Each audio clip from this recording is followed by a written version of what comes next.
Let me be crystal clear. Crime in DC is ending and ending today. DC should be a place where everyone can come and feel safe. We have some of the best career law enforcement in the country who are ready to take this on. When I say fighting crime with crime, the first crime in the sentence is referring mostly to people who have been priced out of their housing or teenagers that are just out past midnight. And the second crime in the sentence refers to masked police officers with guns brutalizing people and throwing them in the back of an unmarked Ford Explorer. Back the fuck up.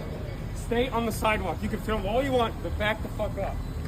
And I think that's an important distinction to make right off the bat. Our capital city has been overtaken by violent gangs and bloodthirsty criminals, roving mobs of wild youth, drugged out maniacs and homeless people.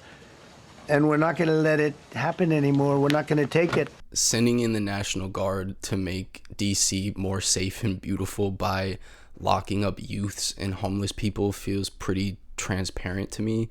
The news has clearly been loving all of these shots of the National Guard outside of like Union Station and the National Mall and stuff. Right now, we're learning the number of National Guard troops in Washington, D.C. will likely double over the next few days. But at least right now, this is pretty much all for show.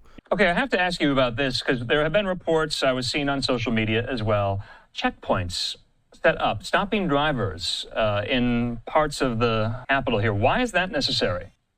Well, for a couple reasons. One, we want to see the presence. That's the whole point. They want to see the presence. But two, what we have to understand is we really don't know the reason. The most harm being done right now in DC is by MPD and ICE, even though there's less of a justification and less for police to do than there has been in decades. You've probably recently heard the statistic that violent crime is at a 30-year low in DC, which is true. Violent crime is actually down across the country, including places like Chicago and Baltimore, two cities that Trump mentioned wanting to expand his police control over. The Guardian recently published an article where they quoted a community violence intervention leader in DC who had founded or co-founded multiple organizations whose funding was cut by Trump earlier this year. He talked about how policing is a response and that doesn't create safety, and how the biggest successes that he's seen in violence reduction have come through training local nonprofits, community leaders, and officials, investing directly in the communities that have been most affected by violent crime, citing the Brooklyn community of Baltimore and cities like Oakland, Seattle, and Philly.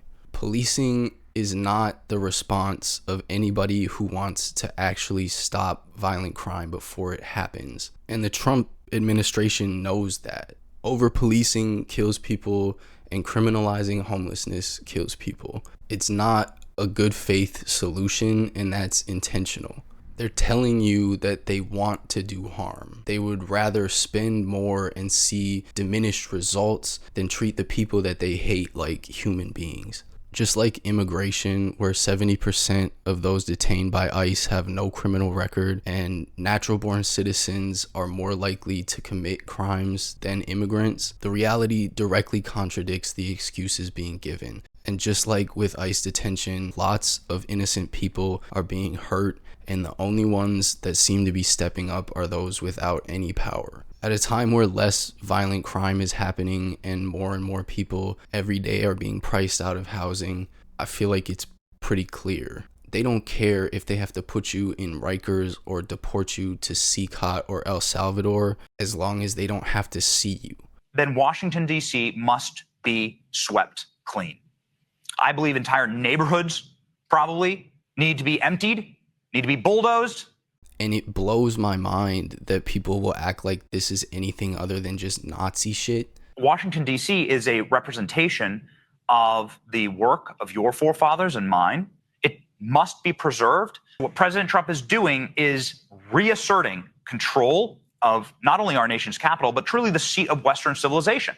One of the things that really kills me about this is the inevitable centrists who decide that maybe Hitler has a point this time and maybe we should be deploying the military to arrest poor people. I think to your point, Jen, about the crime, it's not only that you can't get crime down to zero. I think there's also a distinction between the violent crime that everyone agrees is totally unacceptable, but also sort of quality of life degradations, the shoplifting, the open air drug use, the loitering, the encampments, the things that in too many cities, I don't think the police have been responding to, and that degrade people's sense of safety. But people deserve to feel safe in public accommodations, and not just safe, they deserve to feel comfortable. And we got to do a better job of that. It undermines social order otherwise.